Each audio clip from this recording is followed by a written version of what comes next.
Hi, how are you? Good. Dr. J. Nice to meet you. I'm Mr. Fitzgerald. Nice to meet you, Mr. Nice to meet you. Fitzgerald. So you're here today for a exercise assessment test? Yes. Yes? Okay. So first step, we're going to go through your informed consent. Here, Okay. your copy. So first, purpose and explanation of the test. You will perform an exercise test on a cycle, ergometer, or a motor-driven treadmill. The exercise intensity will begin at a low level and be advanced in stages depending on your fitness level. We may stop the test at any time because of signs of fatigue or changes in your heart rate, electrocardiogram, or blood pressure, or symptoms you may experience. It is important for you to realize that you may stop at any time when you wish because of feelings of fatigue or any other discomfort. Okay. 2. Attendant risks and discomforts. There exists the possibility of certain changes occurring during the test. These include abnormal blood pressure, fainting, irregular, fast, or slow heart rhythm, and in rare instances, heart attack, stroke, or death. Every effort will be made to minimize these risks by evaluation of preliminary information relating to your health and fitness and by careful observations during testing. Emergency equipment and trained professionals will be available to deal with unusual situations that may arise. Responsibilities of the participant. Information you possess about your health status or previous experience of heart-related symptoms, for example, shortness of breath, low activity level, pain, pressure, tightness, heaviness in the chest, neck, jaw, back, or arms. With physical effort may affect the safety of your exercise test. Your prompt reporting of these and any other unusual feelings with effort during the exercise test itself is very important. You are responsible for fully disclosing your medical history as well as symptoms that may occur during the test. You are also expected to report all medications, including non-prescription taken recently, and in particular those taken the day of the test. Benefits to be expected. The results obtained from the exercise test may assist in the diagnosis of your illness, in evaluating the effect of your medications, or in evaluating what type of physical activities you might do with low risk. Other inquiries. Any questions about the procedures used in the exercise test or the result of your test are encouraged. If you have any concerns or questions, please ask us for further explanations.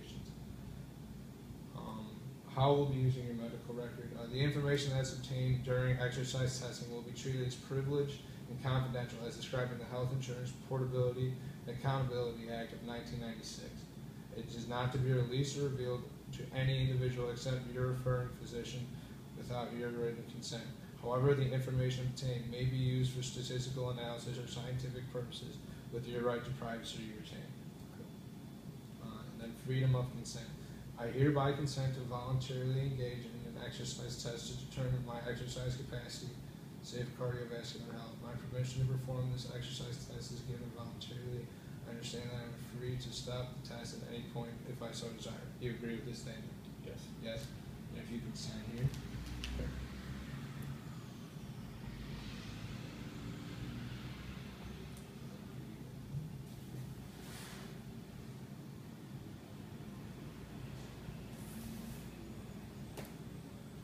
Next, I'll explain the procedures. There's going to be 4. Okay. The first of which will be our body composition test. So basically, we're going to take calipers. We're going to measure different sites on your body. We'll do this by pinching and pulling on the skin at these different locations. Any questions about that? No. Cardiorespiratory fitness. This test is being performed to obtain an estimate of your cardiorespiratory fitness. You will be on a stationary bike for 6 to 12 minutes. Okay. Next will be a flexibility test. We'll measure how far you can reach to or be on your toes while sitting with your legs straight. Okay. And then for your muscular fitness test, you'll be doing push-ups for a minute. Okay. Next, if you could look through these contraindications to exercise testing. If you could look through those and let me know if you have any of those. Okay.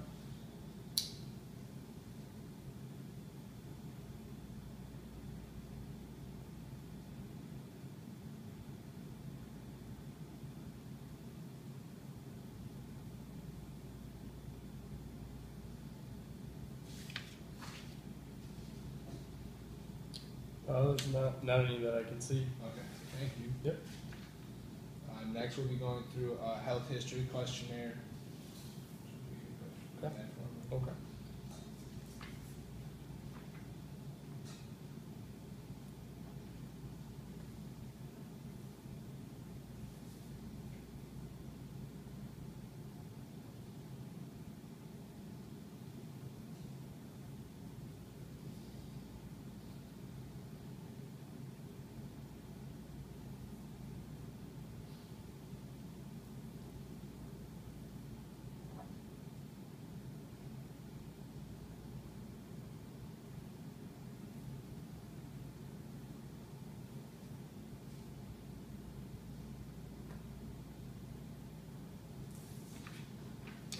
Is that it? Yep. Okay. Sure, thank you. Next, we're going to be going through any cardiovascular disease risk factors. Okay. Has anybody in your immediate family had a heart attack or died before the ages of 55 for males or 65 for females? No. No. No. Okay. Do you smoke cigarettes? Yeah, I do. Okay, well, that's +1. Okay. And then, how often a week would you say you exercise? I don't at all. So you live a sedentary I life? do, yeah, I do. Okay. Yeah. I just work way too much. I don't have time for that. Do you work? I bartend. Okay. Major signs or symptoms of suggestive cardiovascular, pulmonary, or metabolic diseases. So if you have any of these risk factors, you will not be able to continue with an exercise test today because we need a medical professional on staff. Okay. Well, I can already see one. I do have like chronic neck pain. It's just something that has kind of grown on me. Okay, well, that will be all for today then. We will have you reschedule with our class here in the front. Okay. And we'll have a medical professional here on staff next time you come in. Okay. All right. Thank you for coming in. All right. Thank you.